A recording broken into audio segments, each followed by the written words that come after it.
Hello everyone, I'm Raven from Raven Comics, and today, we'll be reviewing the moment when Batman's contingency plan was stolen and he was expelled from the Justice League. It all starts with Ra's al Ghul, who planned to significantly reduce the population. Before doing so, he had to deal with the Justice League. They have always been a nuisance, but that has changed now that he has Batman's plans to neutralize them in the most imaginative way. However, there is still one problem. Batman himself? Ra's al Ghul knows his most stubborn enemy well. When he thought about it a little, he realized that the detective is so obvious that he just needed to distract him in a way that hadn't occurred to him before. That way is by taking his parents' coffins, which works perfectly.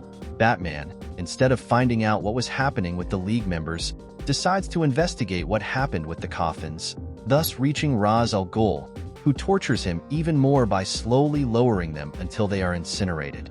How many times have you dreamed of hearing your father's voice again or feeling your mother's touch?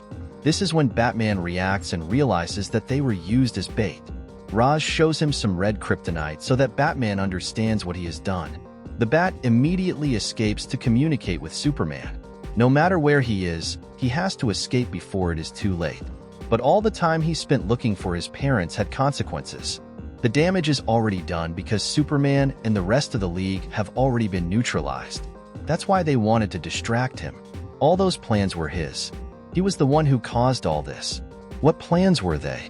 Well, first of all, they managed to find each one of them thanks to their communication devices, already knowing their frequency. The attack begins, and first, they had to go for the Martian Manhunter, who was the telepath connecting the entire League. He would be attacked with parasites that turn trace elements into magnesium, an element that burns in contact with air, and being weak to fire, he is disabled. Plastic Man is frozen to prevent him from extending, and with one blow, they can easily break him. Aquaman is injected with a toxin that makes him panic in the water he needs to live. With a chip in his brain, Wonder Woman enters an illusion that makes her believe she is in an endless battle. Her competitive nature is her own weakness because she would never stop fighting. While unconscious, the only thing that will stop her is a heart attack. As for Flash, they put an electrostroboscopic device on his spine, causing him an epileptic seizure, preventing him from vibrating or moving at high speed. Kyle Rayner's ring is put on while he is asleep to blind him. He never sleeps with his ring because he is afraid that a nightmare will activate it. And in the REM phase of sleep, he had a post-hypnotic suggestion where he was convinced that he was blind. Since his ring fulfills his will, he stayed blind. That way, he can't aim. He can't see anything to shape it. Like artists, he must see what he wants to draw. Finally, we go to Superman, who is attacked with the old reliable kryptonite. Only this time, it is a little different because it is red. Its creator conducted a series of experiments that have accelerated its radioactive half-life. He wanted to find out what changes it could cause in his cellular structure. It won't kill him, but he'll wish he were dead. The kryptonite has caused the solar energy that gives him strength to mercilessly embrace his organs and muscles, making him feel like he's burning from the inside. Despite using Batman's contingency plan against him, the Justice League has managed to defeat Ra's al Ghul. And although he has escaped, the League managed to destroy part of his resources, so for now, he won't do anything. But there is still another problem, and that is the Bat who waits in the meeting room while they decide what to do. Superman talks about what happened. Batman's reason for having this plan is that they are the most powerful beings on the planet and are not free from manipulation. So at some point, they could get out of control. Wally doesn't understand this. Is Superman asking if they should expel him? He won't deny that he's somewhat angry with him. And as for expelling him, he doesn't agree.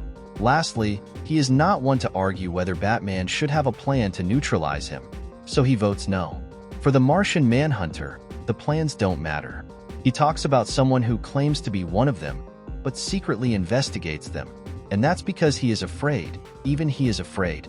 This causes a discussion with Aquaman, as the Martian did something similar a long time ago. John Johns does not approve of Batman's actions, but it would be hypocritical to want to expel him. Aquaman votes yes to expel him. Kyle Rayner asks that he stays. He has one of the most powerful weapons in the universe. It's obvious that someone would try to find his weak point.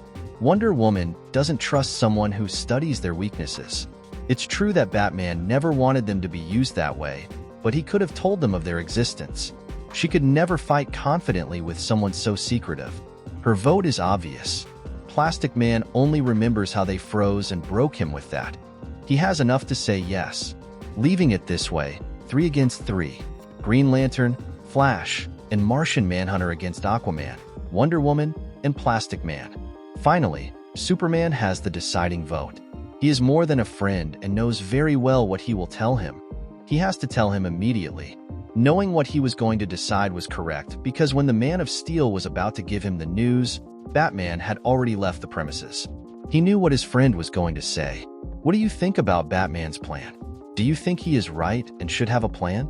If so, do you think it's a good idea to expel him from the League? Don't forget to leave your thoughts in the comments. Thank you very much for watching this video. Don't forget to comment, like, and subscribe for more content like this. I'm TJ Prime, and see you in the next video.